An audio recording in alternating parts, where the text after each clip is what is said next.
আমার রব বলেন ওয়াতাশহাদু আরজুলুহুম বিমা কানু ইয়াকসিবুন। বান্দারে তোর পা সাক্ষী দিবে, তোর চক্ষু সাক্ষী দিবে, তোর কর্ণ তোর কান সাক্ষী দিবে। এমনকি প্রত্যেকের লজ্জাস্থান তুমি যদি কোনো বেহায়াপনার কাজে যদি লাগাইতা করে যুবক, তাহলে তোমার বিরুদ্ধে তোমার লজ্জাস্থান পর্যন্ত তোমার মালিকের আদালতে কিন্তু সাক্ষ্য দিবে। এই জন্য আমার মওলা বারবার কোরআনে কারীমের মধ্যে বলছেন, ইয়া আইয়ুহাল্লাযীনা আমানুত্তাকুল্লাহ ওয়া'লামু আন্নাকুম মুলাকু। এ আমার গোলাম, গুনাহ করিস না, তোর মালিকের ভয় কর, আল্লাহর আদালতে দাঁড়াইবার ভয় কর। একদিন তো তোর মালিকের সঙ্গে মুলাকাত করতে হবে।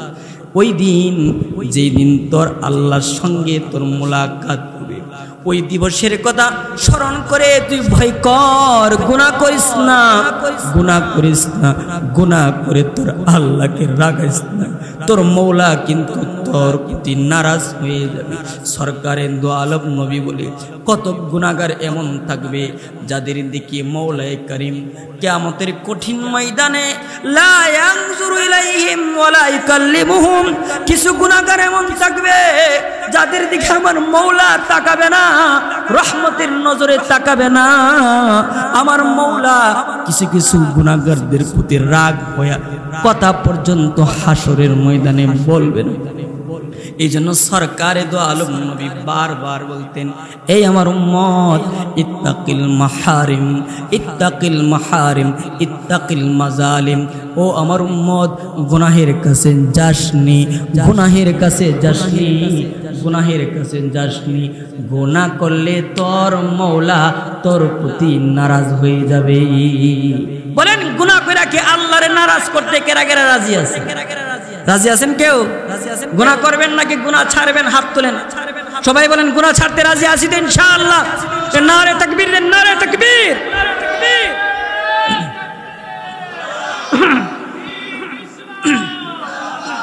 ছায়া থাকবে না। কথা বুঝছেন নি আমার কথাটা? আরশ পাকের ছায়ার নিচে ওই দিন আল্লাহ তাআলা জায়গা দিবেন 7 প্রকার ব্যক্তিকে, যেই দিন আল্লাহর আরশের ছায়া ভীতি রেখে আর কোন ছায়া থাকবে। ওই 7 প্রকার ব্যক্তি তাহলে কত বড় সৌভাগ্যবান, যে 7 প্রকার ব্যক্তি আল্লাহর আরশ পাকের ছায়ার নিচে জায়গা পাবেন। তারা কতটুকু সৌভাগ্যবান সেটা আমরা তখনই বুঝবো যখন ওই দিনের পরিচিতি এবং দিনের ভয়াবহতা সম্বন্ধে আমাদের জ্ঞান থাকবে। উদাহরণস্বরূপ আমি আপনাদেরকে বলতেছি, গতকালকেও বলেছি, মনে করেন আইরল পূর্বপাড়া আজকের এই মাহফিলে আপনার কোন দুস্থ, গ্রীষ্মকালে আপনি রোজা রাখার পরে আপনার কোন দুস্থ আপনার বাড়িতে আসে, আসার পরে ফ্রিজ থেকে এক গ্লাস পানি এনে আপনার দুস্থকে দিচ্ছেন। প্রচন্ড গরমে সারাদিন রোজা রাখছে। আচ্ছা বলুন তো, এক গ্লাস ফ্রিজের পানি পাইয়া সে খুশি হইব কি হইব না? ঠান্ডা পানি খাবার দ্বারা শান্তি লাগবো কি লাগবো না? এই সেই একই গ্লাস থেকে, ফ্রিজ থেকে এই গ্লাস দিয়ে আবার এক গ্লাস পানি মনে করেন আজকে মাহফিলের দিন আইছে, আবার পরে বলছেন দোস্ত নও, তোমাকে যে ওই গ্লাসের পানি দিছিলাম আজকে ওই গ্লাসের পানি দিলাম, আজকে এই প্রচন্ড কনকনে শীতের মাঝে যদি এক গ্লাস ঠান্ডা পানি দিন, খুশি হইব না বেজারে? পানি তো একটাই, কিন্তু অবস্থার কারণে এক সময় নিয়ামত, অবস্থার কারণে এক সময়টা গজব হয়ে দাঁড়ায়।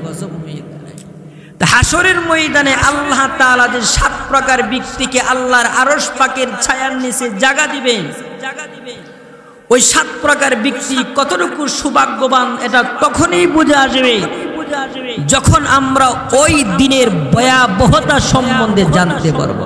কথা ঠিক কিনা ঠিক চিল্লায়া বলেন, মুহতারাম হাজিরিন, আসুন ওই দিনটা কি, ওই দিনটার পরিচিতি আল্লাহ তাআলার ইলমে, আল্লাহ তাআলার ভাষ্যমতে, কোরআনের ভাষ্যমতে একদিন, কিন্তু দুনিয়ার দিনের তুলনায় এটা 50,000 বছর সমতুল্য।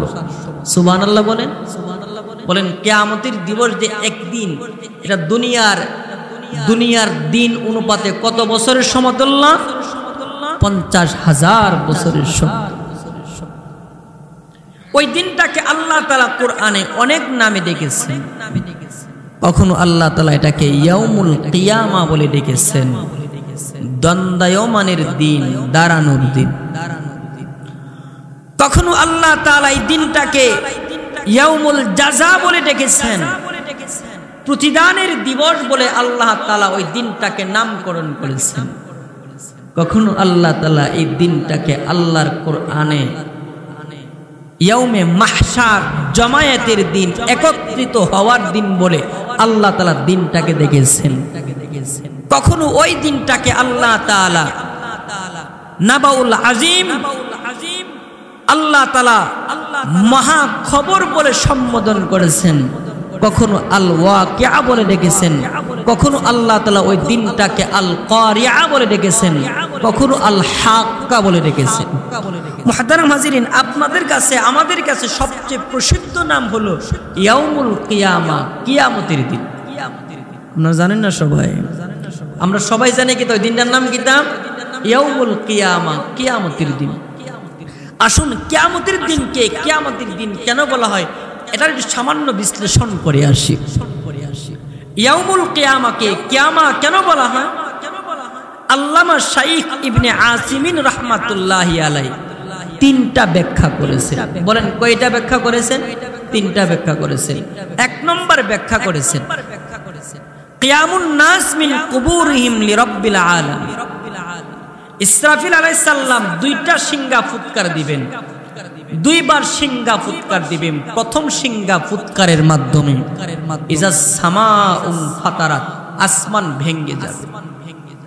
ওয়াইজাল কাওয়াকিবুন তাসারাত, আকাশের তারকাগুলো, মিঠি মিঠি তারকাগুলো ছিটকে পড়ে তাদের অস্তিত্ব হারিয়ে ফেলবে। ইজাস শামসু কুবিরাত, সূর্য তার অস্তিত্ব হারিয়ে ফেলবে, চন্দ্র তার অস্তিত্ব হারিয়ে ফেলবে।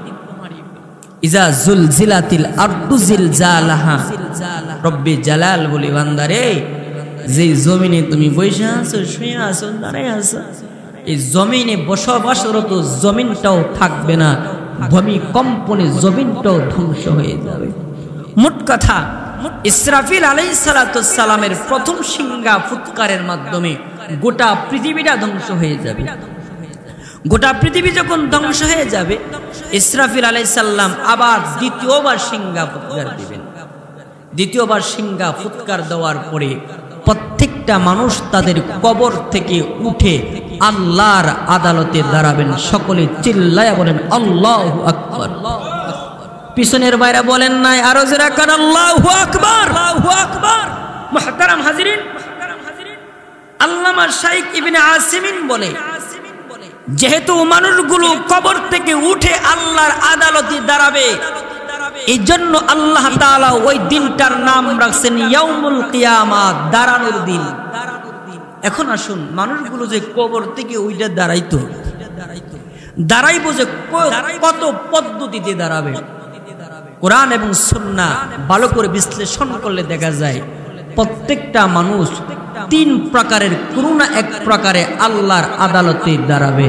এক নম্বর সিনফান, মুশাতান, একদল লোক এমন থাকবে যারা কবর থেকে উঠে স্বাভাবিকভাবে হেঁটে হেঁটে কিয়ামতের ময়দানে গিয়ে দাঁড়াবে। আল্লাহু আকবার। দুই নম্বর প্রকার সিনফান রুকবানা, এমন কিছু সৌভাগ্যবানদের কাফেলা থাকবে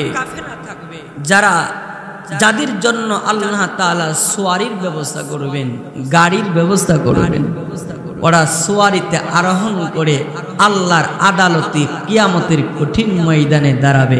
আল্লাহু আকবার বলেন, আরো জোরে বলেন। তিন নম্বর সিনফান আলা বুজুহিহিম, সরকার বলেন তৃতীয় নম্বর প্রকার হলো এমন কিছু হতভাগা যারা লাঞ্ছিত হয়ে অপমানিত হয়ে অপদস্থ হয়ে রব্বে জালালের দরবারে দাঁড়াবে, ওদের চেহারা থাকবে নিচের দিকে, হাত আর পা থাকবে উপরের দিকে, চেহারাতে ভর করে করে আল্লাহর দরবারে কিয়ামতের মাঠে দাঁড়াবে। নাউজুবিল্লাহ জোরে বলেন, আর জোরে বলেন নাউজুবিল্লাহ। মুহতারাম হাজিরিন, মানুষগুলো যে কিয়ামতের কঠিন ময়দানে দাঁড়াইব, কাফর থাকতো নি, কাফর থাকতো নি। সরকারে দু আলম নবী বলতেছেন, قال النبي صلى الله عليه وسلم قال النبي صلى الله عليه وسلم إنكم تحشرون يوم القيامة حفاة عراة غرلا। আল্লাহর রাসূল বলে কিয়ামতের কঠিন ময়দানে মানুষগুলো যখন দাঁড়াবে, কারোর শরীরে কাপড় থাকবে না, সকলে বিবস্ত্র থাকবে, বিলা লিবাস থাকবে, কারোর শরীরে কোনো কাপড় থাকবে না।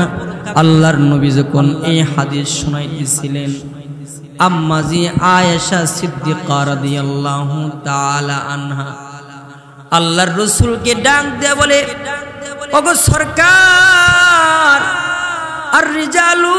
الرجال والنساء ينظر بعضهم إلى بعض। ওগো আল্লাহর রাসূল, নারী পুরুষ যে হাসরের ময়দানে উলঙ্গ হয়ে দাঁড়াবে, তারা কি একজন আরেকজনের দিকে মজা করে নজর করবে না? একজন আরেকজনের দিকে কি তাকাবে না? আল্লাহর রাসূল আয়েশাকে বলে, আমাদের আম্মাজি আয়েশাকে সরকার বলেন, আয়েশারে, ওয়াল আমরু আশাদ্দু মিন আইয়ানজুরা বা'দুহুম ইলা বা'দ। কিয়ামতের কঠিন দিবসটা এমন কঠিন দিবস হবে রে আয়েশা, ওই দিন মানুষগুলো একজন নারী তার পুরুষের দিকে তাকাবে, পুরুষ নারীর দিকে বিবস্ত্র হালতে তাকাবে, দূরের কথা নিজের চিন্তায় বিভোর থাকবে। এটা হলো কিয়ামতের কঠিন ময়দান। যে কিয়ামতের কঠিন ময়দানে মানুষগুলো উলঙ্গ অবস্থায় দাঁড়াবে, কাপড় থাকবে। আমি আপনাদেরকে বলতেছিলাম কিয়ামতের দিবসটাকে, আমার দিকে থাকেন সবাই, কিয়ামতের দিবসটাকে কিয়ামতের দিবস বলা হয় তিন কারণে। এক নম্বর কারণ, যেহেতু মানুষগুলো কবর থেকে উঠে আল্লাহর আদালতে দাঁড়াবে। দুই নম্বর কারণ, কিয়ামুল আদাল, আল্লাহ তাআলা কিয়ামতের কঠিন ময়দানে আদল ও ইনসাফ নেই বিচারের একটা দাড়ি পাল্লা, মিজানের পাল্লাকে স্থাপন করবেন, দাঁড় করাবেন। আল্লামা শাইখ ইবনে আসিমিন রাহমাতুল্লাহ আলাইহি বলেন, যেহেতু মানুষগুলোর জন্য ইনসাফের পাল্লা আল্লাহ তাআলা দাঁড় করাবেন, আদল ও ইনসাফের পাল্লা, এই জন্য ওই দিবসটার নাম হলো ইয়াউমুল কিয়ামা, কিয়ামতের দিবস। তিন নম্বর কারণ, কিয়ামুল আশহাদ। আল্লাহ তাআলা হাসরের ময়দানে প্রত্যেকটা অপরাধীর বিরুদ্ধে একটা সাক্ষী না, 8টা সাক্ষী দাঁড় করাবে। বলেন কয়টা সাক্ষী? আমার কথা বুঝেননি, সাক্ষী কয়টা? আমরা যারা গুনাহগার, আমাদের প্রত্যেকের বিরুদ্ধে 8টা সাক্ষী থাকবে। সাক্ষীগুলো আগে শুনি, ওয়াজ কিছু বুঝছেন, তারপরে বাড়িতে নিতে দিব, তাহলে মনে করেন যে গুনাহ থেকে বাঁচা যাবে। ঠিক কিনা জোরে কান?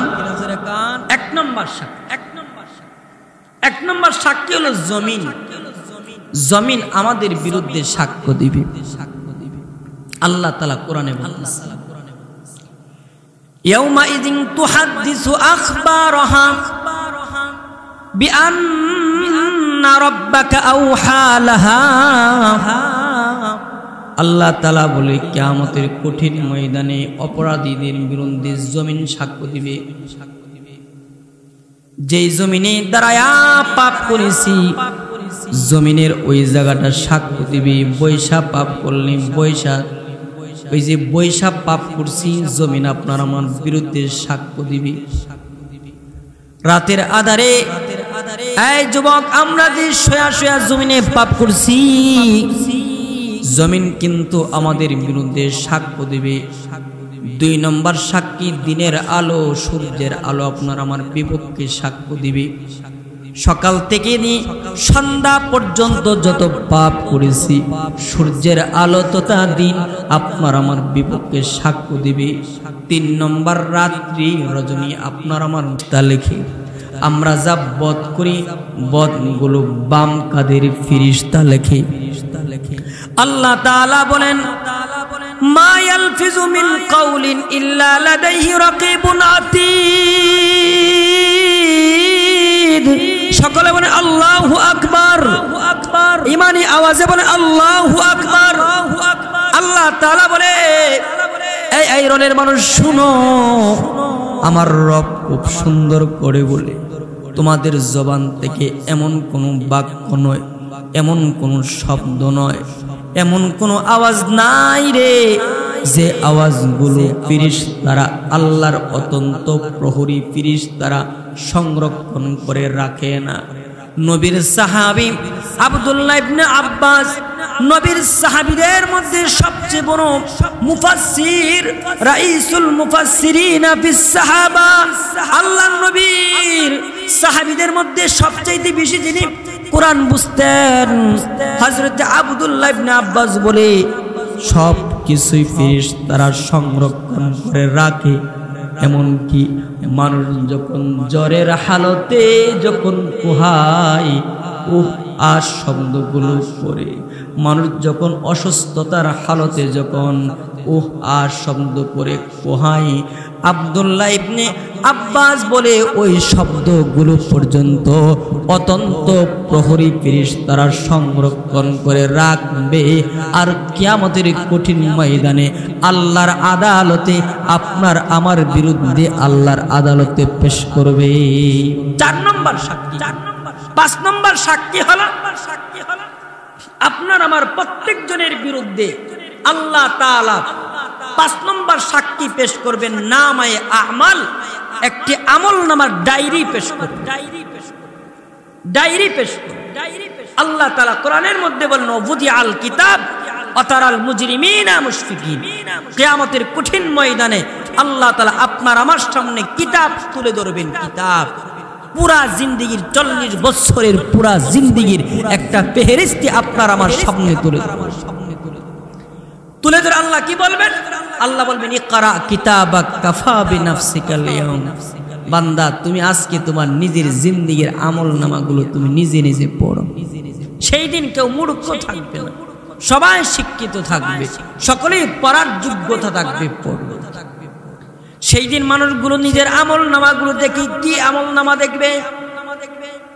রব্বুল আলামিন বলে, কিয়ামতের কঠিন ময়দানে মানুষগুলো নিজের আমলনামার দিকে তাকাবে। শুধুমাত্র আমি তাকাবো না, আপনারাও তাকাবেন। আপনারা নিজেদের আমলনামাগুলো দেখবেন। আমলনামাগুলো দেখা দেখা আমরা কি কি আমলনামাতে দেখতে পাবো? আমার আল্লাহ বলে, যদি তোমাদের জিন্দেগিতে একবার সুবহানাল্লাহ বলে থাকো, এটাও তোমাদের আমলনামার ডায়েরিতে লেখা থাকবে। আজকের মাহফিলে আইসা যারা আলহামদুলিল্লাহ বলেছেন, আলহামদুলিল্লাহ শব্দটাও লেখা থাকবে। যারা সুবহানাল্লাহ বলেছেন, সুবহানাল্লাহ লেখা থাকবে। শুধুমাত্র তাই নয়, আল্লাহ তাআলা বলেন, আল্লাহু আকবার যে বলছো এটাও লেখা থাকবে। মাহফিলের দিকে যে কদম হেঁটে হেঁটে যে মাহফিলে আসছেন, এটা আপনার আমলনামার ডায়েরিতে লেখা থাকবে। বড় বড় ইবাদতগুলো যেমন লেখা থাকবে, যারা পরিমাণ নেক আমলও যদি কেউ করে থাকে, এটাও তার আমলনামাতে লেখা থাকবে। আল্লাহ তাআলা বলেন, ফামাই ইয়ামাল মিসকালা যাররাতিন খায়রান ইয়ারা ওয়া মান ইয়ামাল মিসকালা যাররাতিন শাররান ইয়ারা। আল্লাহ বলে, যেদিন আমি বান্দাদেরকে বলবো তোদের আমলনামা পড়, বান্দাগুলো আমলনামার দিকে তাকাবে। অপরাধী যারা আমরা, যারা গুনাহ করেছি, আমাদের জিন্দেগি যারা গুনাহ করে কাটাইছি, আমাদের বড় বড় গুনাহগুলো যেমন আমরা দেখতে পাবো। এ বাবজান, হে আমার পর্দার আলের মারা, আপনারাও কিন্তু ছোট্ট ছোট্ট আমল নামাগুলো দেখতে পাবেন। বড় বড় গুনাহ যেমন আমি দেখতে পাবো, ছোট্ট ছোট্ট এমনকি সরিষার দানার নেই যদি কেউ গুনাহের কাজও কেউ করে থাকে, এটাও তার আমল নামাতে দেখতে পাবে। কপাল পোড়ারা সেই দিন, মুজরিমিনরা, অপরাধীরা, গুনাহগাররা সেই দিন কপাল পোড়ারা কপালে তাপড়াবে আর বলবে, হায় রে কি করলাম কি করলাম। আমাদেরকে না ওয়াজ করে করে মৌলবীরা বলতো, আমাকে না মসজিদের ইমাম সাহেব হুজুর বলতো নামাজ পড়, আমারে না বলতো মা বোনরা যারা নাফরমান হবে কিয়ামতের কঠিন ময়দানে ওরা কাঁদবে আর বলবে, হায় রে আমার না পর্দার কথা বলছিল, আমি যদি পর্দাওয়ালি হয়ে যাইতাম, আমি যদি নামাজওয়ালি হয়ে যাইতাম, আজকে তো আমার জিন্দেগির পাপগুলো আমি দেখতাম না। ভাই রে, কঠিন একটা দিবস কিয়ামতের দিবস, যেই দিন আপনার আমার বিরুদ্ধে আপনার আমার বিরুদ্ধে নামায়ে আমাল সাক্ষী থাকবে। আল্লাহ তাআলা বলে শুধু তাই নয়, এই বান্দা গুনাহ যে করবি চিন্তা করে কর, তোদের নামে আমি আল্লাহ তাআলা 6 নম্বর সাক্ষী পেশ করব, এবং কঠিন সাক্ষী যেদিন বাঁচার কোনো উপায় থাকবে না, বাঁচার কোনো উপায় থাকবে না, বড় মজবুত সাক্ষী পেশ করবে আমার মৌলা। 6 নম্বর সাক্ষী পেশ করবে। আল্লাহ বলেন প্রত্যেকটা মানুষের অঙ্গ প্রত্যঙ্গ সাক্ষী দিবে।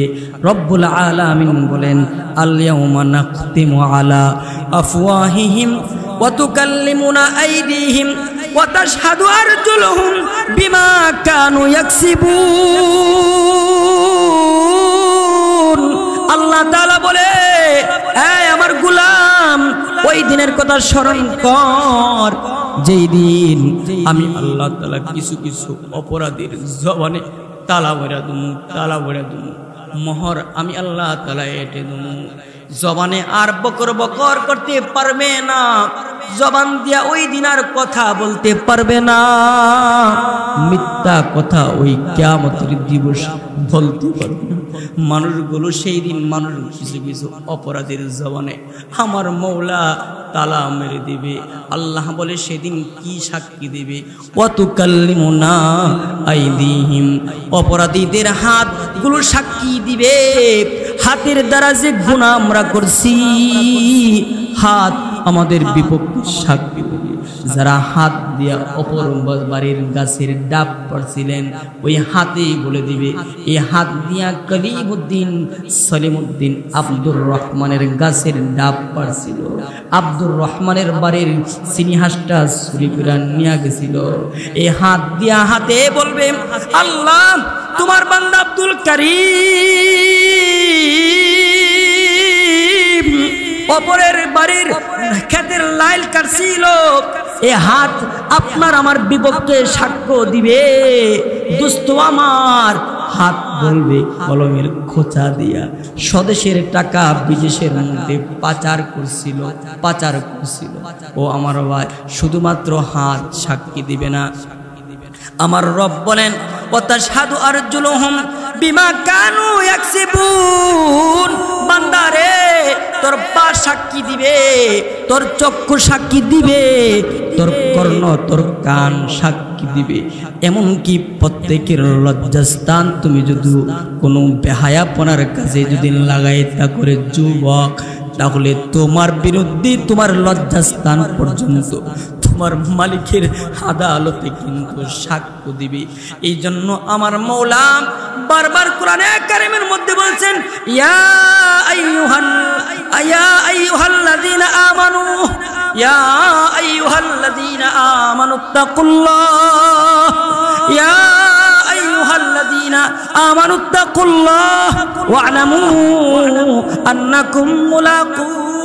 এ আমার গোলাম, গুনাহ করিস না, তোর মালিকের ভয় কর, আল্লাহর আদালতে দাঁড়াইবার ভয় কর। একদিন তো তোর মালিকের সঙ্গে মুলাকাত করতে হবে। ওই দিন, যেই দিন তোর আল্লাহর সঙ্গে তোর মুলাকাত হবে, ওই দিবসের কথা স্মরণ করে তুই ভয় কর, গুনাহ করিস না। গুনাহ করিস না, গুনাহ করে তোর আল্লাহকে রাগাইস না, তোর মৌলা কিন্তু তোর প্রতি নারাজ হয়ে যাবে।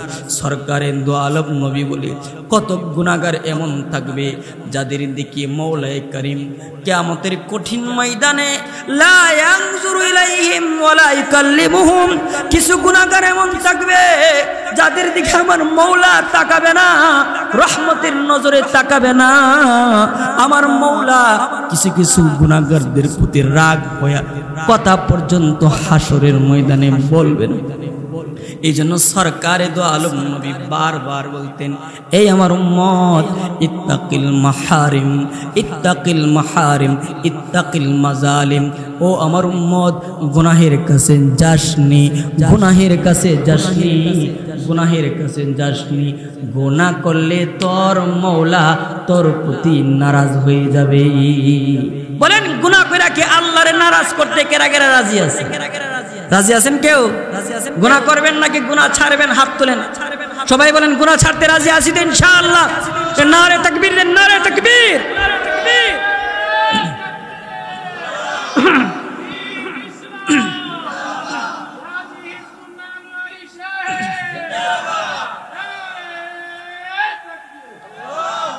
মুহতারাম হাজিরিন, আমি আপনাদেরকে যে কথাটা বলতেছিলাম, গুনাহ করা যাবে না। কি করা যাবে না?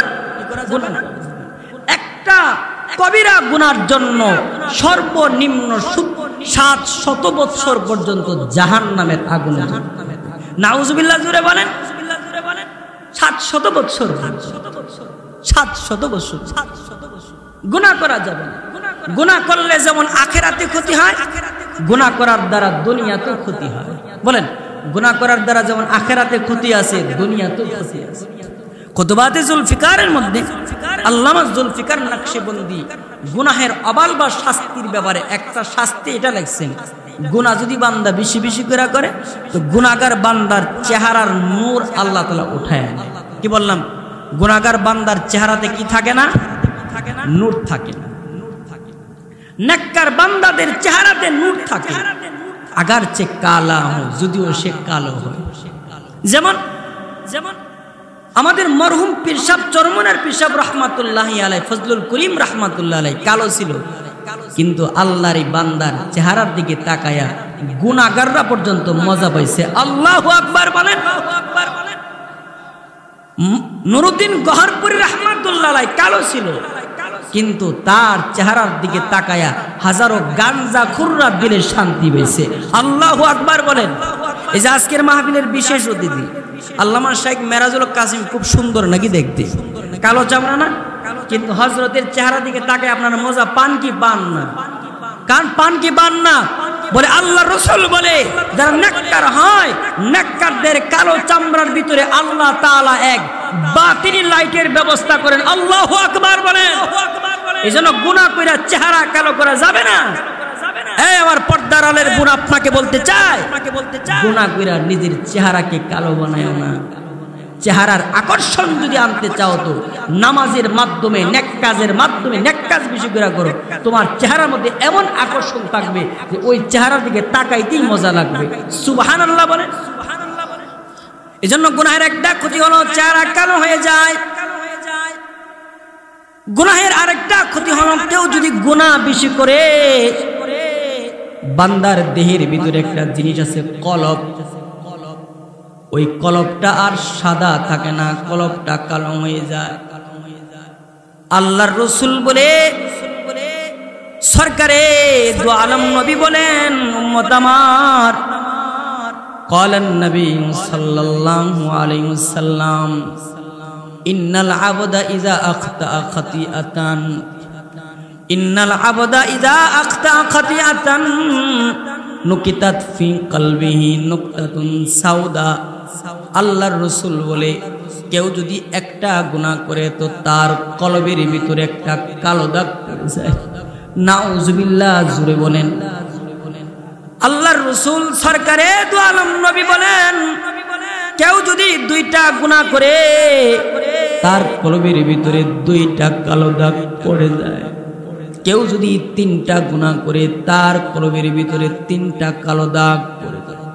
সরকারে দো আলম আল্লাহর রাসূল বলে উম্মত আমার, এইভাবে যখন মানুষ গুনাহ করে পুরুষ যখন গুনাহ করতে থাকে, নারী যখন গুনাহ করতে থাকে, একটা সময় তার সাদা কলবটা আর সাদা থাকে না, পুরাটাই কালো হয়ে যায়।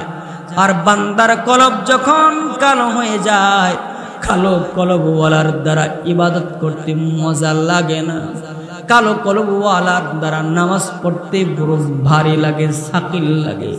যার কলব গুনাহ কইরা কালো বানায় ফেলছে, 4 রাকাত ফরজ নামাজ তার কাছে বড় ভারী লাগে।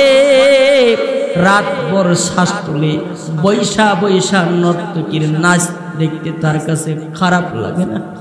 বলে কেন? বলে কলব যে কালো বানায় ফেলছে।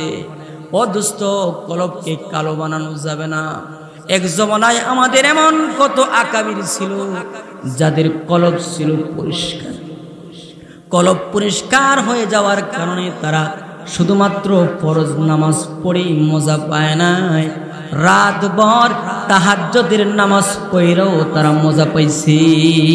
ঠিক কিনা জোরে বলেন? কলব যদি আপনার স্বচ্ছ থাকে তো ওই কলবওয়ালার দ্বারা ইবাদতের স্বাদ পাওয়া যায়। ওই কলবওয়ালা যদি কখনো নফল ইবাদত ছায়রা দেয় তো আফসোস করতে করতে তার জান চলে যায়। এই চা দিবা না, এই চা রাখো, ওয়াস মনে চা খাইব।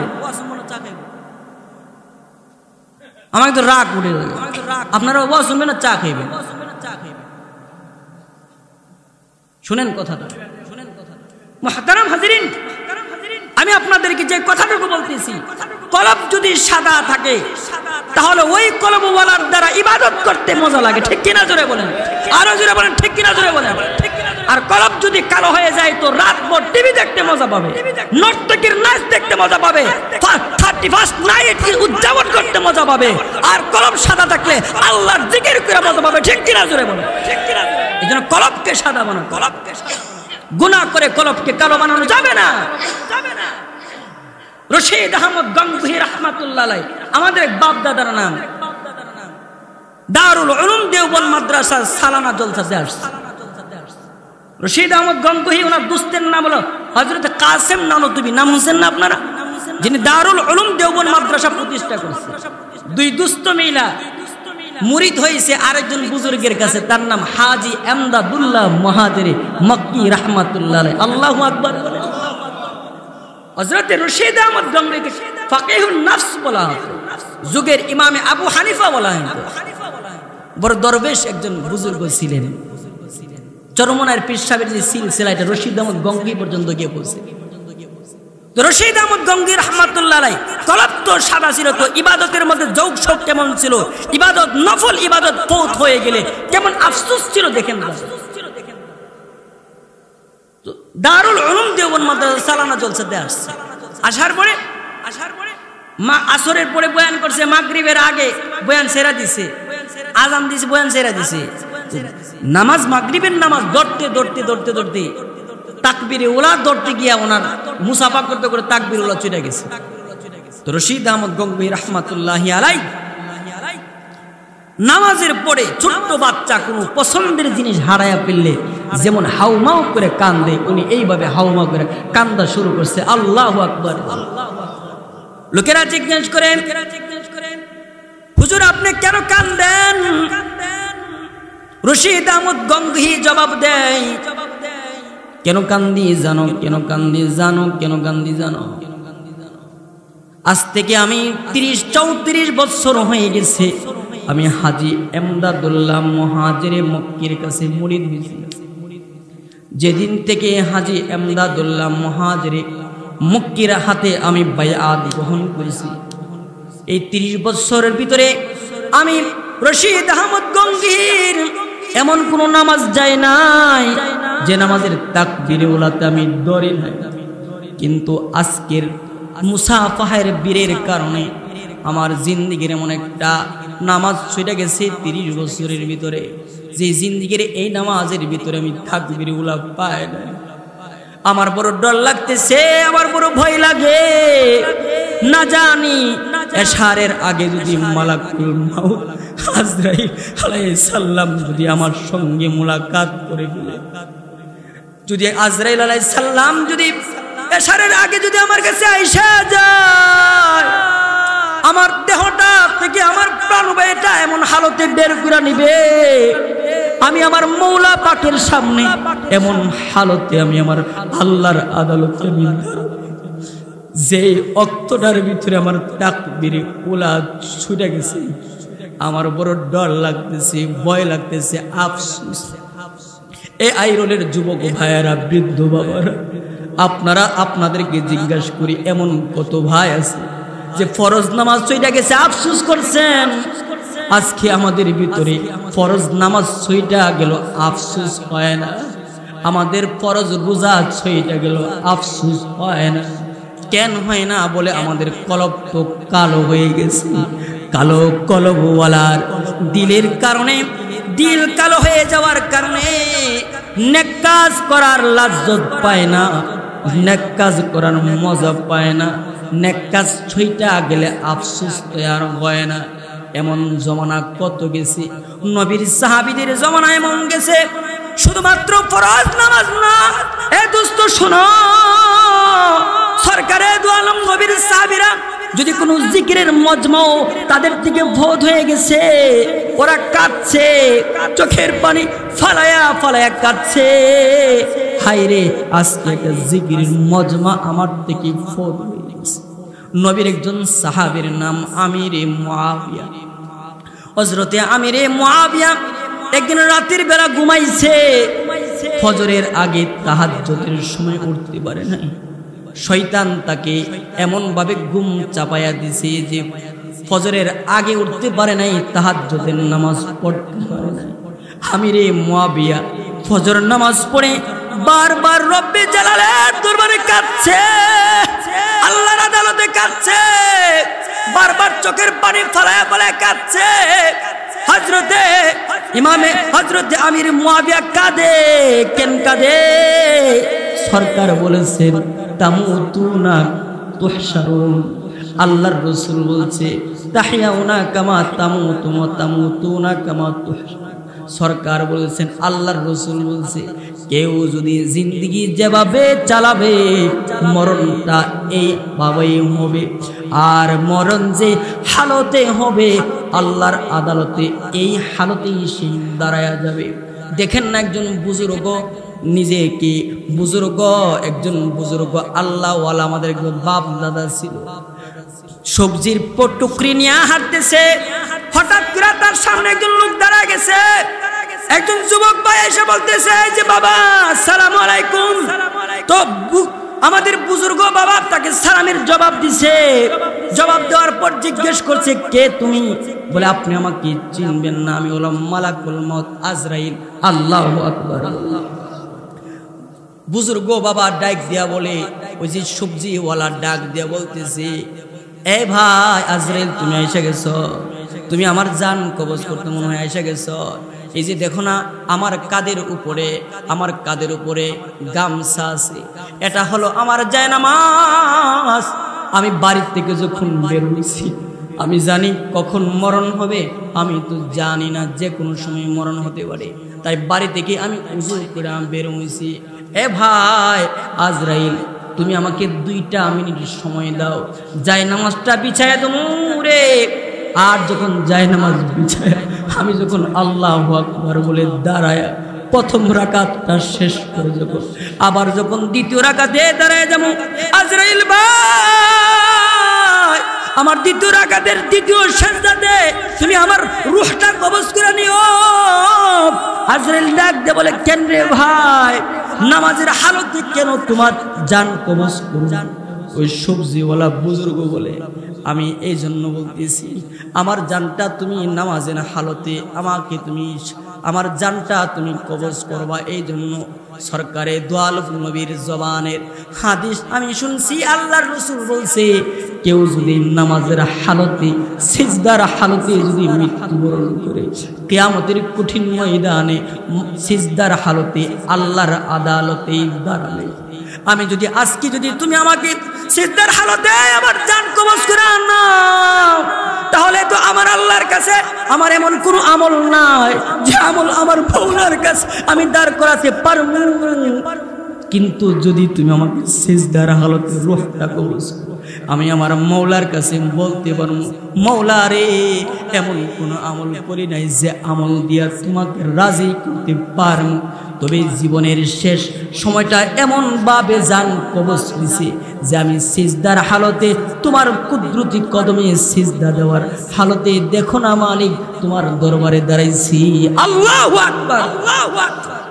এটা তো ছিল কলব সাদা হওয়ার কারণে, সাদা কলব হওয়ার কারণে তাদের প্রত্যেকটা মুহূর্ত ছিল যে আমি কখন জানে মইরা যায়, মরার আগে প্রস্তুতি নিয়ে থাকতো, সবসময় উজুর হালতে থাকতো। এটা ছিল কলব সাদা হওয়ার কারণে। এজন্য দোস্ত আমার বলতেছিলাম, গুনাহ করবেন না, গুনাহ করবেন না। গুনাহ করার দ্বারা আমার রব নারাজ হয়ে যায়। গুনাহ করলে চেহারার ভিতরে আল্লাহ তাআলা নূর রাখে না। গুনাহ করলে আল্লাহ তাআলা কলবকে কালো বানায়। আল্লাহ রসুল বলে গুনাহ করলে আরেকটা ক্ষতি হয়, কাসিয়াতুল লিল কলব। গুনাহ যখন বান্দা বেশি বেশি করে তখন তার কলবটা শক্ত হয়ে যায়। বান্দার কলব যদি শক্ত হয়ে যায় তো কি হয়ে যায়? আল্লাহ রসুল বলে কারো কলব যদি গুনাহ কইরা শক্ত কইরা ফেলে তো শক্ত কলবওয়ালার চোখ দিয়া আল্লাহ তাআলার বয়ে, আল্লাহ তাআলার দাঁড়ানোর বয়ে চোখ দিয়া পানি বের হয় না। অথচ আল্লাহ তাআলার আদালতে দাঁড়াইবার বয়ে এক ফোঁটা চোখের পানির কত দাম, কত দাম, কত দাম। সরকার বলেন আইনান লা তামুসসুহুমান নার। আল্লাহর রাসূল বলে ওই দুইটা চক্ষুকে আল্লাহ তাআলা জাহান্নামের আগুন স্পর্শ করবে না। ওই দুইটা চক্ষুকে জাহান্নামের আগুন স্পর্শ করবে না। এক নম্বর চোখ হলো আইনুন বাকাত মিন খাশিয়াতিল্লাহ। ওই চক্ষুটা, যে চোখটা আল্লাহ তাআলার ডরে আমার মওলা পাকের সামনে দাঁড়ানোর বয়ে কাঁদছে, টপ টপ করে তার চোখ থেকে পানি পড়েছে। যদি আইরলের কোনো যুবক ভাই অথবা যুবতী আমার কোনো বোন আজকের আলোচনা শুই না যদি একটা চোখের পানি ফেলে, এ বৃদ্ধ বাবা, আমার বৃদ্ধা মায়েরা, আজকের আলোচনা শোনার পরে যদি আমার মাওলার আদালতে দাঁড়াইবার বয়ে যদি এক ফোঁটা চোখের পানি ফলাইয়া দাও, আমার রাসূল বলেছেন এটা এমন চোখ হয়ে গেল যে ওই চোখে জাহান্নামের আগুন স্পর্শ করতে পারে না। আল্লাহু আকবার, আল্লাহু আকবার। যে চোখ দিয়ে আল্লাহর ডরে বয়ে পানি বের হয় ওই চোখে জাহান্নামের আগুন পুরাবে না। আল্লাহ রাসূল শুধু একথা বলে শেষ করে নাই, قال النبي صلى الله عليه وسلم قال النبي صلى الله عليه وسلم من بكى من خشية الله من بكى من خشية الله حرم الله عليه النار। আল্লাহর রাসূল বলে, এ আমার উম্মত, হে আমার উম্মত, অতীত জিন্দেগির গুনাহের প্রতি লজ্জিত হইয়া ভবিষ্যতে গুনাহ করবি না, গুনাহ করবি না এমন একটা আজমবিল জজম নিয়ে যদি কাঁদবার পারিস, তাহলে এক ফোঁটা চোখের পানির এত দাম, এত পাওয়ার, এত পাওয়ার। আল্লাহর রাসূল বলে কেউ যদি আল্লাহর ডরে চোখের পানি ফলাইয়া দেয়, ওই লোকটাকে চোখ দিয়া পানি ফলানোওয়ালা লোকটার জন্য আল্লাহর জাহান্নামকে হারাম করে দেয়। এজন্য দোস্ত আমার, নিজের গুনাহের প্রতি লজ্জিত হয়ে কাঁদবেন। আমার মওলা আপনাকে আমাকে বারবার গুনাহ থেকে বাঁচার জন্য বলছে, আল্লাহ তাআলা তওবা করার জন্য বলছেন। সরকার বলেন আল্লাহ তাআলা প্রত্যেক দিন শেষ রাত্রিতে তাহাজ্জুদের সময়ে আমার মওলা সামায়ে দুনিয়ার আসমানে আয়েশা আপনাকে ডাকে, আমারে ডাকে।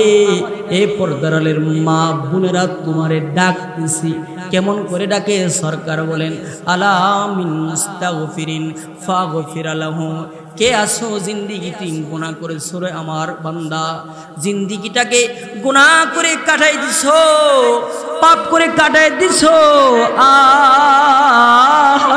আমি আল্লাহর আল্লাহর কাছে আয় আর আমি আল্লাহর কাছে মাফ চা, ইস্তিগফারের মাধ্যমে ক্ষমা চা, আগফির লাহু, আমি মওলা মাফ করে দেব।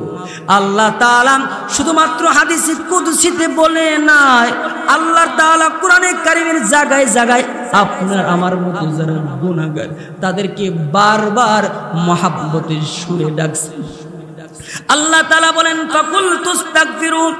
ফাকুল তুস্তাগফিরু রাব্বাকুম ইন্নাহু কানা গাফফারা ইউরসিলিস সামাআ আলাইকুম মিদরারা ওয়া ইউমদিদুকুম বিআমওয়াল ওয়া বানিন ওয়া ইয়াজআল লাকুম জান্নাতিন ওয়া ইয়াজআল লাকুম আনহারা। আমার রব আপনাকে আমাকে ডাইকা ডাকে বলতেছি, কে আসদ গুনাহগার, ইস্তিগফারের মাধ্যমে ডাক। তুই তো গুনাহগার আর তোর রব হলো গাফফার। ডাক রে বান্দা ডাক। আমার মওলা আরো ডাকছে, আরো ডাকছে। কোরআনের জায়গায় জায়গায় ইয়া আইয়ুহাল্লাযীনা আমানু তুবু ইলাল্লাহ বলে ডাকছে। এই গুনাহগাররা আয় আয় আয়, আমি আল্লাহর কাছে ফিরে আয়। আল্লাহ তাআলা বলেন কুল ইয়া ইবাদিয়াল্লাযীনা আসরাফু আলা আনফুসিহিম লা তাকনাতু মির রাহমাতিল্লাহ। আল্লাহ তাআলা বলে, এই আমার নবী, আপনি আমার বান্দাদেরকে জানায়া দেন যারা গুনাহ করেছে, পাপ করেছে, তারা যেন নৈরাশ না হয়েছে। তাদের কিন্তু একজন রব আছে, খুদা আছে, রহমান খুদা, গাফফার খুদা। ওই আল্লাহ তাআলার কাছে যদি চায় আমি আল্লাহ তাআলা তাকে মাফ করে দিব। মুসা পয়গম্বর আলাইহিস সালাতু ওয়াস সালাম উম্মতকে নিয়ে সালাতুল ইস্তিসকা পড়ার জন্য ময়দানে গেছে। সালাতুল ইস্তিসকা মানে বৃষ্টির নামাজ পড়ার জন্য মুসা পয়গম্বর ময়দানে বিশাল বড় মাঠের মধ্যে গেছে। বিশাল বড় মাঠে সালাতুল ইস্তিসকা পড়ে মুসা পয়গম্বর আল্লাহ তাআলার কাছে দোয়া করতেছে, আল্লাহ তুমি বৃষ্টি দাও, আল্লাহ তুমি বৃষ্টি দাও, আল্লাহ তুমি বৃষ্টি দাও। ওগো মাওলা, ওনা বৃষ্টির কারণে মানুষগুলো যেমন কষ্ট করতেছে, বেগুনাহ মাসুম বাচ্চাগুলো কষ্ট করতেছে, বেগুনাহ হায়াওয়ানাতগুলো, গৃহপালিত পশুগুলো, দেখো না মওলা বৃষ্টির জন্য তোমার দিকে হা করে তাকায় আছে। দাও রে মওলা, বৃষ্টি দাও, বৃষ্টি দাও, বৃষ্টি দাও, বৃষ্টি দাও। আল্লাহ তাআলার কাছে মুসা পয়গম্বর দোয়া করার পর আমার মওলা কারীম মুসা পয়গম্বরকে ডাক দে বলে, মুসা একবার সালাতুল ইস্তিসকা নয়, দুইবার নয়, শতবার যদিও তুমি সালাতুল ইস্তিসকা বৃষ্টির নামাজ পড়ে আমি মওলার কাছে ডাকো, আমি আল্লাহ বৃষ্টি দেব না, বৃষ্টি দেব না। পয়গম্বর মুসা আল্লাহকে ডাক দেয়া বলে, মওলা রে, আমি তো একজন পয়গম্বর, আমার ঠোঁট জবান পবিত্র, পাক জবান নিয়ে দোয়া করার পরে তুমি কেন বৃষ্টি দিবা না? আমার দোয়া কেন তুমি কবুল করবা না?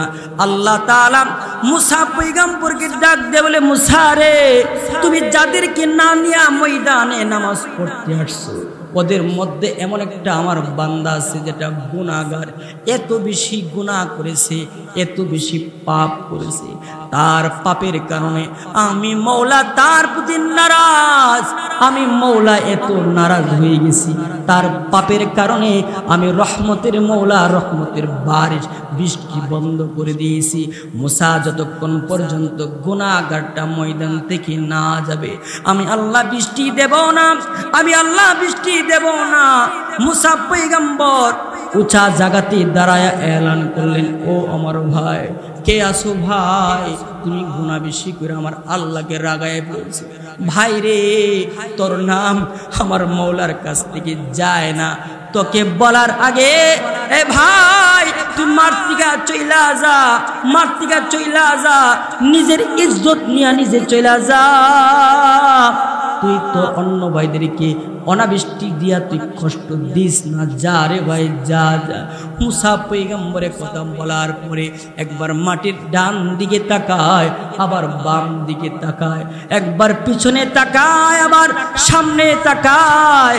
মুসা পয়গম্বর বারবার তাকায় দেখে গুনাহগারটা ময়দান থেকে বের হয়ে যায়, কিন্তু কেউ তো ময়দান থেকে বের হয় না। মুসা পয়গম্বর আবার মাটির ডান দিকে তাকায়, মাটির বাম দিকে তাকায়, পিছনে তাকায়, সামনে তাকায়, পুরা মাঠ থেকে কোন গুনাহগার কোন ব্যক্তি বের হয় না। হঠাৎ করে পয়গম্বর মুসা আসমানের দিকে তাকাইছে, আসমানের দিকে তাকাইয়া দেখে মেঘমালাগুলো একদম কাছাকাছি আইসা গেছে। আল্লাহু আকবার বলে, ইমানে আওয়াজ বলে আল্লাহু আকবার।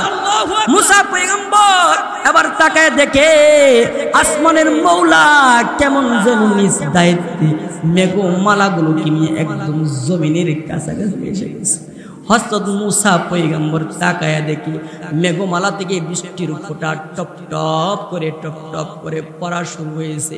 পড়তে পড়তে মুষলধারে বৃষ্টি পয়রা ময়দানে যারা বৃষ্টির নামাজ পড়তে আসছিল সবাই বৃষ্টির পানি দিয়ে ভিজে গেছে, খাল বিল বৃষ্টির পানি দিয়ে ভরে গেছে। হায়াওয়ানাতগুলো বৃষ্টির পানি পাইয়া আনন্দের হাসি কেন যেন হাসতেছে, নাচতেছে, কিন্তু পয়গম্বর মুসার মুখে কোনো হাসি নাই। পয়গম্বর মুসা আবার আল্লাহর কাছে হাত তুলছে, আল্লাহ তুমি না বলেছো গুনাহগার যতক্ষণ পর্যন্ত মাঠ থেকে বিদায় না হবে বৃষ্টি দিবা না রে মওলা। আমি আমার উম্মতদেরকে এলান করছি, কে গুনাহগার বাইর হয়ে যা, কিন্তু গুনাহগার তো বাইর হয় নাই। এর আগে তুমি বৃষ্টি দিয়া দিলা। আল্লাহ তাআলা বলে মুসা রে তুমি ঘোষণা দেওয়ার পরে একটা ঘটনা ঘটে গেছে। কি ঘটনা ঘটে গেছে? মুসা রে তুমি যখন ঘোষণা দিছো বৃষ্টি হবে না যতক্ষণ না পর্যন্ত নাফরমান বের হয়ে যাবা। আমার ওই নাফরমান বান্দাটা, যে বান্দাটাকে আমি ঘৃণা করি, আমার ওই বান্দাটা তখন চোখের পানি ফালায়া আওয়াজ দিয়া না, আওয়াজ ছাড়া মনে মনে চোখের পানি ফালায় আমি আল্লাহর কাছে কাঁদছি আর বলতেছি, আল্লাহ তুমি না সাত্তার, তুমি সাত্তার গুণের খাতিরে আমার গুনাহগুলো তুমি চুপায় রাখছিলা। আমার গুনার ব্যাপারে আমার বাবা জানে না, আমার গুনার ব্যাপারে আমার মা জানে না, আমার গুনার ব্যাপারে আমি যার সঙ্গে রাত ভোর শুয়েছি আমার অর্ধাঙ্গিনী, আমার সহধর্মিণী বিবি পর্যন্ত আমার গুনাহ জানে না, তুমি প্রকাশ করো নাই মওলা। আজকে যদি তুমি আমার গুনাহটা প্রকাশ করে দাও, এর চাইতে বড় শরম ও মওলার হইতে পারে না। ও গো মওলা, এতদিন সাত্তার গুণের কারণে আমি গুনাহগারের গুনাহগুলো তুমি লুকায়া রাখছো, গোপন রাখছো। আজকে তোমার কাছে আমি ওয়াদা করতেছি, তুমি তোমার গাফফার গুণের দ্বারা আমাকে মাফ করে দাও। আমি তোমার কাছে একটা আজমুল জজম করতেছি, ওয়াদা করতেছি, যদি তুমি আমাকে আজকের দিনে যদি আমারে মাফ কইরা দাও, ওগো মওলা ওয়াদা দিলাম আমার জীবনের এমন কোন সকাল আমি গুনাহ দিয়ে আমি শুরু করব না, আমার জীবনের কোন বিকাল আমি গুনাহ দিয়ে শুরু করব না। আল্লাহ যতদিন পর্যন্ত আমার হায়াতের সূর্যটা থাকবে ততদিন পর্যন্ত আমি নেক করব, কখনো গুনাহ করব না। আল্লাহ তুমি আমাকে মাফ করে দাও, আল্লাহ তুমি আমাকে মাফ করে দাও, আল্লাহ তুমি আমাকে মাফ করে দাও। আল্লাহ তাআলা মুসা পয়গম্বরকে জানায় দে, মুসা রে আমি তো আমার বান্দার জন্য রহমান, আমি তো আমার বান্দার জন্য গফফার, আমি তো আমার বান্দার জন্য রাহিম, আমি তো আমার বান্দার জন্য হালিম। আমার বান্দা যখন আমার ডাকছে আমি মওলা শুধুমাত্র আমার বান্দার গুনাহকে মাফ করি নাই রে মুসা, আমার বান্দার গুনাহ তো শুধু মাফ করি নাই, আমি আল্লাহ তাআলা যেই বান্দার গুনাহের কারণে এতদিন পর্যন্ত বৃষ্টি দিতাম না, ওই বান্দার চোখের পানির বদলে আমার কাছে যে মনে মনে কাঁদছে, এই তওবার কারণে আমি আল্লাহ মাটি বৃষ্টি দিয়া দিলাম। আল্লাহু আকবার, আল্লাহু আকবার। আল্লাহ তাআলার কাছে জোরে চিল্লায়ও তওবা করতে হয় না, মনে মনেও যদি কেউ কাঁদে আমার মওলা তাকেও মাফ করেন। সুবহানাল্লাহ, সুবহানাল্লাহ। মুসা পয়গম্বর আলাইহিস সালাতু ওয়াস সালাম আল্লাহ তাআলাকে বলতেছেন, ইজা সাআলা সাইলুম মিন ইবাদি, আল্লাহ যদি তোমাকে কোনো বান্দা ডাক দেই, নেককার বান্দা, ইবাদত গুজার বান্দা, নামাজ পড়নে বলা বান্দা যদি তোমার ডাক দেয় তুমি কি সাড়া দাও?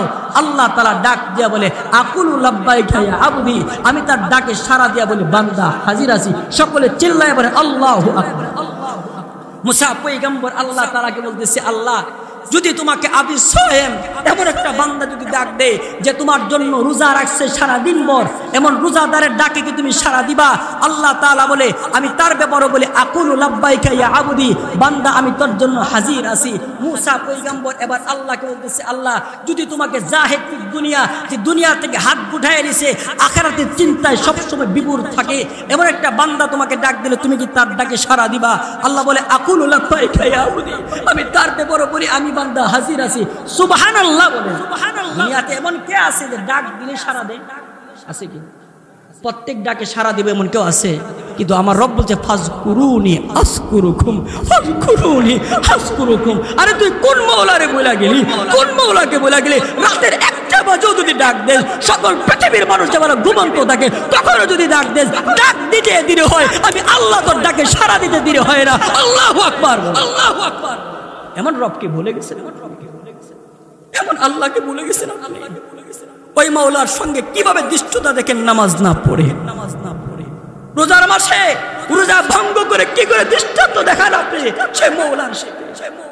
রাতভর নর্তকীর নাচ দেখে কিভাবে আপনার আল্লাহকে নারাজ করেন, যে মাওলা আপনাকে আপনার মায়ের চাইতে বেশি ভালোবাসে, যে মাওলা আপনাকে আমাকে আপনার আমার বাবার চাইতে বেশি ভালোবাসে, যে মাওলা আপনাকে আমাকে আপনার আমার বিবির চাইতে বেশি ভালোবাসে, সন্তানের চাইতে বেশি ভালোবাসে, ওই আল্লাহকে ভুলে গেলা যুবক দোস্ত আমার।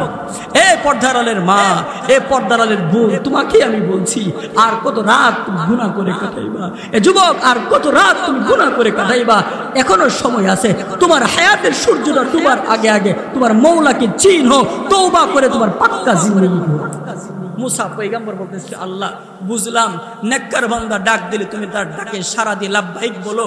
আল্লাহ বুঝলাম তোমাকে যদি রোজাদার বান্দা ডাক দেয় তুমি তার ডাকে সাড়া দিয়ে লাব্বাইক বলো। আল্লাহ বুঝলাম তোমাকে যদি কোনো জাহিদ ফিদ দুনিয়া তারিকুদ দুনিয়া ডাক দেয় তার ডাকও সাড়া দিয়ে তুমি লাব্বাইকা ইয়া আবদি বলো। ওগো মাওলা, এখন তোমাকে একটা কঠিন প্রশ্ন করতে চাই। তোমার এমন একটা বান্দা, তোমার এমন একটা বান্দা যার পুরা জিন্দগি 40 বছরের পুরা জিন্দগি, 60 বছরের পুরা জিন্দগি, 50 বছরের পুরা জিন্দগি, 100 বছরের পুরা জিন্দগি, 80 বছরের পুরা জিন্দগি শুধু তোমার নাফরমানি করেছে, শুধু তোমার নাফরমানি করেছে। কখনো সুবহানাল্লাহ বলে নাই, কখনো আলহামদুলিল্লাহ বলে নাই, কখনো লা ইলাহা ইল্লাল্লাহ বলে নাই, কখনো আল্লাহু আকবার বলে নাই। রাম রাম রাম কৃষ্ণ কৃষ্ণ করে কাটাইছে, গায়রুল্লাহর পায়ে সাজদা দিয়ে কাটাইছে। আল্লাহ এমন একটা গুনাহগার বান্দা যদি তোমাকে নিজের গুনাহ থেকে তওবা করে ডাক দেয়, তুমি কি তার ডাকে সাড়া দিবা? আমার মওলা আপনাকে কেমন যেন বলেছে, আমার মওলা কেমন যেন আমার মতো গুনাহগারকে বলেছে, শুন রে বান্দা শুন। মুসা পয়গম্বরের মাধ্যমে মেসেজটুকু আমার রাসূলের মাধ্যমে আমাদেরকে জানাই দিয়েছে, শুন রে বান্দা শুন। আমার কোন বান্দা নেককার বান্দা ডাক দিলে আমি তার ডাক একবার সাড়া দিই, আমাকে যদি রোজাদার বান্দা ডাক দেয় তার ডাকে আমি একবার সাড়া দিই, জাহিদ ফিদ দুনিয়া আমাকে ডাক দিলে একবার সাড়া দিই। কিন্তু আমার গুনাহগার বান্দা যার পুরা জিন্দেগি গুনাহ করে কাটাইছে, এমন একটা বান্দা যদি আমাকে ডাক দেয়, আল্লাহ আর গুনাহ করবো না, আর গুনাহ করবো না, আমার আল্লাহ বলে তার ডাকে আমি 3 বার বলি লাব্বাইকা ইয়া আবদি, লাব্বাইকা ইয়া আবদি, লাব্বাইকা ইয়া আবদি। সকলে চিল্লায় বলে আল্লাহু আকবার, আল্লাহু আকবার। গুনাহ করবেন। আমার মওলা আপনাকে কত ভালোবাসে, আমার মওলা আপনাকে কত ভালোবাসে। ওই কারিম রব থেকে আর কত দূরে থাকতে গেছে, এজন্য গুনাহ করা যাবে না। আমি আপনাদেরকে বলতেছিলাম যে কিয়ামতের দিবসটাকে কিয়ামতের দিবস বলা হয় কয় কারণে? 3 কারণ। বুঝলালেছেন নাকি? 1 নম্বর কারণ, যেহেতু মানুষগুলো কবর থেকে উঠে আল্লাহর আদালতে দাঁড়াবে। 2 নম্বর কারণ হলো আল্লাহ তাআলা যেহেতু আদল ইনসাফের পাল্লাকে দাঁড় করাবেন, এই জন্য ওই দিবসটার নাম রাখছে কিয়ামত, দণ্ডায়মানের দিবস। 3 নম্বর কারণ বলছিলাম যে প্রত্যেকটা মানুষের বিরুদ্ধে আল্লাহ তাআলা সাক্ষী দাঁড় করাবে। কয়টা সাক্ষী দাঁড় করাবে? 8টা। 1 নম্বর সাক্ষী জমিন, 2 নম্বর সাক্ষী দিন, 3 নম্বর সাক্ষী রাত্রি, 4 নম্বর সাক্ষী আপনার আমার 2 কাঁধের ফেরেশতা, 5 নম্বর সাক্ষী নামায়ে আমাল, 6 নম্বর সাক্ষী আপনার আমার অঙ্গ প্রত্যঙ্গ, 7 নম্বর সাক্ষী আল্লাহর রাসূল কোন কোন উম্মতের বিরুদ্ধে সাক্ষ্য দেবে, 8 নম্বর কোন গুনাহগারের বিরুদ্ধে আহকামুল হাকিমিন বিচারক আল্লাহ সাক্ষী দিবে। নাউযুবিল্লাহ, নাউযুবিল্লাহ। মুহতারাম হাজিরিন, আমি আপনাদেরকে বলতেছিলাম কিয়ামতের দিবসে 7 প্রকার ব্যক্তিকে আল্লাহ তাআলার আরশ পাকের ছায়ার নিচে জায়গা দিবেন। ওই 7 প্রকার ব্যক্তি কতটুকু সৌভাগ্যবান ওই কথাটা তখন বুঝে আসবে যখন ওই দিনের ব্যাপারে কিছু আমরা জানবো। মনে আসেনি কথা? মনে আসেনি? মনে আসেনি কথাটা? কিয়ামতের ভয়াবহতা কি? কিয়ামতের এক নম্বর ভয়াবহতা হলো, আমরা সকলেই জানি মানুষ যখন বিপদে পড়ে, বিপদের সময় কারা পাশে আসে? আপন মানুষরা। বলেন কারা পাশে আসে? আপন মানুষরা। সন্তান বিপদে পড়লে মার ভাল লাগে না, মা বাস পাখির মেয়ে সন্তানের কাছে দৌড়ায় যায়, যায় কি যায় না? ভাই বিপদে পড়লে ভাই দৌড়ায় যায়, সন্তান বিপদে পড়লে বাবা দৌড়ায় যায়। কিন্তু কিয়ামতের দিবসের এমন এক মুসিবতের দিবস, এমন এক কঠিন দিবস, আমার রব বলে স্মরণ করে সেই দিনের কথা, স্মরণ করে সেই দিনের কথা। ইয়াউমা ইয়াফিরুল মারউ মিন আখিহি ওয়া উম্মিহি ওয়া আবিহি ওয়া সাহিবাতিহি ওয়া বানিহি লিকুল্লি ইমরিইন মিনহুম ইয়াউমা ইযিন শাআনু ইউগনিহি। আমার রব বলে স্মরণ করে সেই মুসিবতের দিবসের কথা, যেদিন তোমার ভাই তোমার থেকে পলায়ন করবে, যেদিন তোমার বাবা তোমার থেকে পলায়ন করবে, যেদিন তোমার মা তোমার থেকে পলায়ন করবে, যেদিন তোমার আপন জন বলতে কেউ তোমার পাশে থাকবে না, প্রত্যেকে নিজের চিন্তায় বিভোর থাকবে। আল্লাহু আকবার। কিয়ামতের দিবসে এক নম্বর ভয়াবহতা হলো, আপন মানুষ কেউ থাকবে ও মিয়া সুদ খাই আছে, নিজের ছেলেরে খাওয়াইতেছে, বিবিরে খাওয়াইতেছে, আসেনি সুদ। অত সুদকুরের কথা গুলো তো গুছাই যাবে না। আল্লাহ রসুল বলেন সুদকুরের, সুদ যারা খায় তার 70টা গুনাহ আছে, এর মধ্যে সবচেয়ে বড় গুনাহ হইল আল্লাহর সঙ্গে এবং আল্লাহ রসুলের সঙ্গে যুদ্ধ করা। নাউজুবিল্লাহ বলেন। আর 70 নম্বর গুনাহটা হইল আইয়ান কাহারুল উম্মা, সুদ যারা খায় 70 নম্বর গুনাহ হইল নিজের জন্মদাত্রী মায়ের সঙ্গে অবৈধ কাজে লিপ্ত হওয়া। নাউজুবিল্লাহ জোরে বলে। এরপরে যদি কোনো সুদ খায় আর কিছু করার নাই, ঠিক কিনা জোরে? আমি যে কথাটা বলতেছিলাম, দোস্ত তুমি কার জন্য সুদ খাইতেছো, অদোস্ত তুমি কার জন্য ঘুষ খাইতেছো? তোমার সন্তান তোমাকে বাবা বলে স্বীকৃতি দিবে না, তোমার বিবি তোমাকে স্বামী বলে স্বীকৃতি দিবে না, তোমার মা তোমাকে সন্তান বলে স্বীকৃতি দিবে না, তোমার বাবা তোমাকে সন্তান বলে স্বীকৃতি দিবে না। যাদের জন্য সুদ খাইলা কেউ তোমার বিপদে থাকবে না। রব বলেছে ইয়াউমা ইয়াফিরুল মারউ মিন আখিহি ওয়া উম্মিহি ওয়া আবিহি ওয়া সাহিবাতিহি ওয়া বানিহি লিকুল্লি ইমরিইন মিনহুম ইয়াউমা ইযিন শাআনু ইউগনিহি। তোমার মতন বোকা আর কেউ হতে পারে যে নিজে অপরাধ কইরা অন্যকে খাওয়ায়া নিজে জাহান্নামের আগুনে জ্বলবে? ঠিক কিনা জোরে? সুদ খায় না, ঘুষ খায় না। কিয়ামতের দিবসে এক নম্বর ভয়াবহতা হলো আপন লোকগুলো আপন থাকবে। 2 নম্বর ভয়াবহতা কিয়ামতের দিবসের 2 নম্বর ভয়াবহতা হলো আল্লাহ তাআলা দুনিয়ার বুকে রহমান। রহমান এমন এক খোদাকে বলা হয় যিনি তার কাজ যারা করে তাদেরকেও খাওয়ান, যার কাজ যারা করে না তাদেরকেও তিনি খাওয়ান, তাকে বলা হয় রহমান। আচ্ছা বলুন তো, আমরা যারা আল্লাহ আল্লাহ সুবহানাল্লাহ আলহামদুলিল্লাহ কই, নামাজ পড়ি, আমরা আল্লাহ খাওয়াইতেছি নি? ডোনাল্ড ট্রাম্পকে আল্লাহ আল্লাহ কো, জো বাইডেনকে আল্লাহ আল্লাহ কো, নরেন্দ্র মোদী হেকে আল্লাহ কো, এটা গুরুর প্রস্রাব কর। ঠিক কিনা যে দেখো, তাদেরকে আল্লাহ খাওয়াইতেছে কি খাওয়াইতেছে না? বরঞ্চ তাদেরকে আমাদের চাইতে ক্ষমতা বেশি। কিন্তু যে আল্লাহ দুনিয়ার বুকে রহমান, ওই আল্লাহ আখেরাতে রহমান থাকতো না, আল্লাহ তাআলা কাহ্হার হয়ে যাবে। আল্লাহ তাআলা বলেন কিয়ামতের দিবসের 2 নম্বর ভয়াবহতা। কত বড় ভয়াবহতা! কিয়ামতের দিবসে আল্লাহ তাআলা সকল মানুষগুলোর একত্রিত করবেন। ওই কিয়ামতের মাঠে কারোর শরীরে কোনো কাপড় থাকবে না, উলঙ্গ অবস্থায় থাকবে, ল্যাংড়া থাকবে। আল্লাহ তাআলা ওই কিয়ামতের কঠিন ময়দানে একটা প্রশ্ন করবেন, বড় ভয়ানক একটা প্রশ্ন, বড় ভয়ানক। আমার মৌলা বলবে, বান্দা লিমানিল মুলকুল ইয়াউম, বলো আজকের দিবসের রাজত্ব কার? হাদিসের এক রিওয়ায়াতের মধ্যে পাওয়া যায়, সরকারে দো আলম নবী বলে, আল্লাহর রাসূল বলে, ওই দিন যখন আল্লাহ বলবে লিমানুল মুলকুল ইয়াউম, আজকের রাজত্ব কার, সেই দিন সকলে মিলে একসাথে এক বাক্যে জবাব দিবে।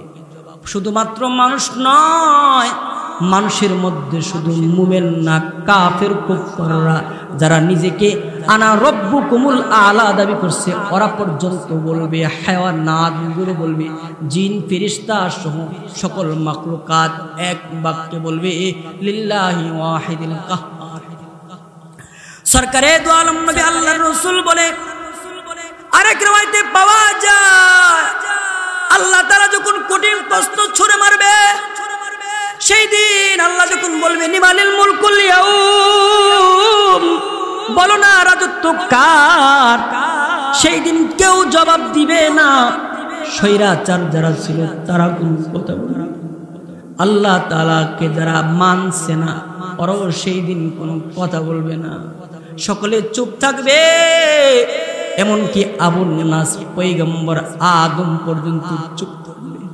আদম পয়গম্বর কথা বলবে না, ইব্রাহিম খলিলুল্লাহ কথা বলবে না, মুসা কালিমুল্লাহ কথা বলবে না, ইদ্রিস কথা বলবে না, ঈসা ইবনে নূহ কথা বলবে না, দাউদ পয়গম্বর কথা বলবে না, সকল নবীরা চুপ থাকবে।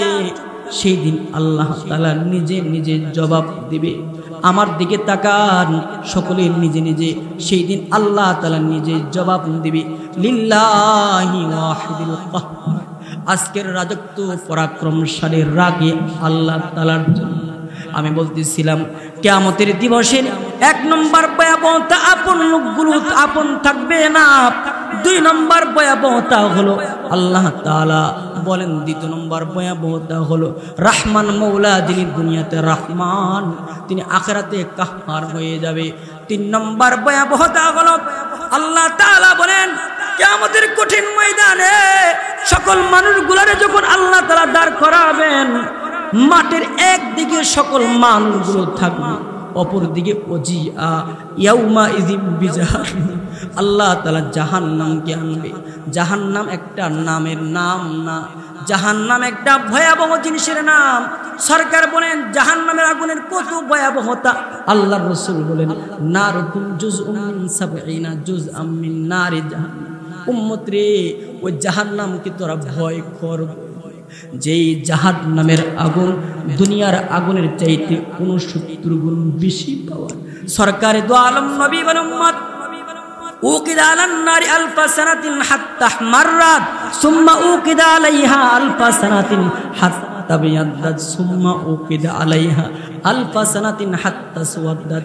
আল্লাহর রাসূল বলে ওই জাহান্নামকে ভয় কর, যে জাহান্নামের আগুনকে 1000 বছর পর্যন্ত জ্বালানো দেওয়ার পরে তার কালার রং হয়েছে লাল রং হয়ে গেছে, আর 1000 বছর পর্যন্ত জ্বালানি দেওয়ার পর ওই জাহান্নামের কালারটা আল্লাহ রাসূল বলে সাদা হয়ে গেছে। 3000 বছর জাহান্নামের আগুনকে জ্বালানি দেওয়ার পরে বর্তমান তার কালার কালো অন্ধকার হয়ে গেছে। জাহান্নামের তাপ একটা শাস্তি, জাহান্নামটা অন্ধকার হয়ে যাওয়া আরেক শাস্তি। জাহান্নামে আখিরাতে কিয়ামতের কঠিন ময়দানের 4 নম্বর ভয়াবহতা হলো সূর্যটা এখন আমাদের থেকে 15 কোটি কিলোমিটার দূরে অবস্থিত। আল্লাহর রাসূল বলেন কিয়ামতের কঠিন ময়দানে এত দূরে সূর্য থাকবে না। তুদনা শামস ইয়াউমাল কিয়ামাতি কামিকদার মিলিন। আল্লাহর রাসূল বলে অর্ধ হাত উপরে থাকবে। কারো কারো সূর্যের ঘামে সূর্যের তাপে ঘাম হাঁটু পর্যন্ত আসবে, কারো কারো ঘাম একদম নাভি পর্যন্ত আসবে, কারো কারো বাম হাত্তাস সাদিয়ান বুক পর্যন্ত আসবে, কারো কারো ঘাম সরকার বলে মাথা পর্যন্ত ঢাইকা নেবে। আল্লাহর রাসূল বলে ওই কিয়ামতের দিবস, যে কিয়ামতের দিবসের 1 নম্বর ভয়াবহতা হলো আপন মানুষ বলতে কেউ আপন থাকবে না। 2 নম্বর ভয়াবহতা হলো রহমান মৌলা কাহ্হার। 3 নম্বর ভয়াবহতা হলো জাহান্নাম হুঙ্কার দিবে। জাহান্নাম আপনার আমার পাশাপাশি আইসা খেয়ে ফেলতে চাইবে। 4 নম্বর ওই যে সূর্যটা একদম কাছাকাছি এসে যাবে, বাতের মারের মতো মানুষের মাথার মগজগুলো টকবক করতে থাকবে। আল্লাহর রাসূল বলে এমন ভয়াবহ দিনে আল্লাহ তাআলা 7 প্রকার ব্যক্তিকে এমন ভয়াবহ অবস্থার সম্মুখীন করবে না, ওদেরকে আল্লাহ তাআলা আল্লাহর আরশ পাকের ছায়ার নিচে জায়গা দিবেন। 1 নম্বর হলো ইমামুন আদিলুন, ন্যায়পরায়ণ বাদশা, স্বৈরাচার নয় ইনসাফওয়ালা বাদশা। 2 নম্বর ওয়াশাবুন নাশা ফি ইবাদাতিল্লাহ, ওই যুবক আইরুলের কোন যুবক বা যুবতী বোন যদি জুয়ানকালে নামাজ পড়া থাকে, ইবাদত কইরা থাকে, এমন যুবক যুবতীকে আল্লাহর আরশ পাকের ছায়ার নিচে জায়গা দিবে। তিন নম্বর ওয়ারাজুলুন কালবুহু মুআল্লাকুম বিল মাসাজিদ, যেই সমস্ত বুড়া বাবারা যুবক ভাইরা আল্লাহর ঘর মসজিদের সঙ্গে সম্পর্ক রাখছে। চার নম্বর ওয়ারাজুলানে তাহাব্বা ফিল্লাহ ইজতামা আলা যালিকা ওয়া তাফাররাকা আলাইহি। আল্লাহর রাসূল বলে এমন দুইজন দুস্থ পাচ্ছে, আল্লাহর মহব্বতে দুস্থ বন্ধন করছে, আবার আল্লাহ তাআলার মহব্বতে দুস্থ ছেড়ে দিয়েছে। পাঁচ নম্বর হলো ওয়ারাজুলুন দাআতু ইমরাতুন যাতু মানসাবিন ওয়া জামাল, কোন যুবক অথবা বৃদ্ধকে কোন সুন্দরী রূপবতী নারী তার দিকে আকৃষ্ট করে তার দিকে ডাকছে, আয় আয় আমার মনের বাসনা পুরা কর, কিন্তু তার কাছে যুবক বা বৃদ্ধ বাবা না যায় পয়গম্বর ইউসুফের মতো জবাব দিছে, ইন্নী আখাফুল্লাহ, আমি আল্লাহরে ভয় করি, তোর কাছে যাবো না। ছয় নম্বর হলো ডান হাতে দান করছে, বাম হাতের পাই নাই। সাত নম্বর ওই ব্যক্তিটাকে আল্লাহর আরশ পাকের ছায়ার নিচে জায়গা দিবে। রাজুলুন যাকারাল্লাহ খালিয়ান ফাফাদাত আইনা, যে আল্লাহ তাআলার ভয়ে কাঁদছে, টপকায়া চোখের পানি ফলাইছে, এমন কান্দুন নাকো আল্লাহ তাআলা আল্লাহর আদালতে কিয়ামতের কঠিন ময়দানে আল্লাহর আরশ পাকের ছায়ার নিচে জায়গা দিবে। আমরা রাজি আছি তো ইনশাআল্লাহ? সবাই হাত তোলেন, এই সাত প্রকার ব্যক্তির অন্তর্ভুক্ত রাজি আছি তো ইনশাআল্লাহ? নামাজ ছাড়বেন? বলেন নামাজ ছাড়বো না, রোজা ছাড়বো না, গুনাহ করবো না, আল্লাহ সবাইকে কবুল। অনেক লম্বা সূরা মুফতি সাহেব আমাদের অত্যন্ত যোগ্য আলেমী দিন, মুহাক্কিক আলেম এবং বুজুর্গ মানুষ হযরত এসে পড়েছেন। আমি আমার আলোচনা শেষ করে ফেলছি। সর্বশেষ যে কথাটা বলতেছি, আজকে যে মাহফিলটা করিয়েছেন আপনাদের এলাকার সন্তান, বিশেষ করে আমাদের শ্রদ্ধেয় বড় ভাই, আমার মহাব্বতের মানুষ হযরত মাওলানা আব্দুল কাদের জাহিদি সাহেব, যিনি আমাকে এই ওয়াজের ক্ষেত্রে অনেক বেশি পরামর্শ দিচ্ছেন, আমাকে খুব বেশি মহাব্বত করতেন, আমাকে খুব বেশি ভালোবাসতেন। আজকে তিনি প্রবাস জিন্দিগিতে আছেন। আমি হযরতের জন্য আমার দিল থেকে দোয়া করি, আল্লাহ তাআলা ওনার দুনিয়া এবং আখিরাতে কামিয়াবি দান করুন। হযরতের বাবা মাও নাই, ওনাদের জন্য দোয়া করে আল্লাহ মাফ করে। ওনার একজন ভাই সাত্তার ভাই অসুস্থ, আমি ওনার জন্য দোয়া করি। এখন ওনার ছোট ভাই আমাদের বড় মাওলানা আখতারুজ্জামান আশরাফি সাহেব, উনি চমৎকার আলোচনা করেন, ওনার সাথে আমার খুব মহাব্বত আছে। আপনারা ওনাদের জন্য দোয়া করবেন, আল্লাহ তাআলা আমাদের সবাইকে কবুল করুক, আল্লাহ তাআলা আমাদের সকলকে কবুল করুক। আমার কথার দ্বারা যদি কেউ কষ্ট পেয়ে থাকেন আল্লাহর রাস্তায় মাফ করে দেবেন। ওয়া আখিরি দাওয়ানা আলহামদুলিল্লাহি রাব্বিল আলামিন।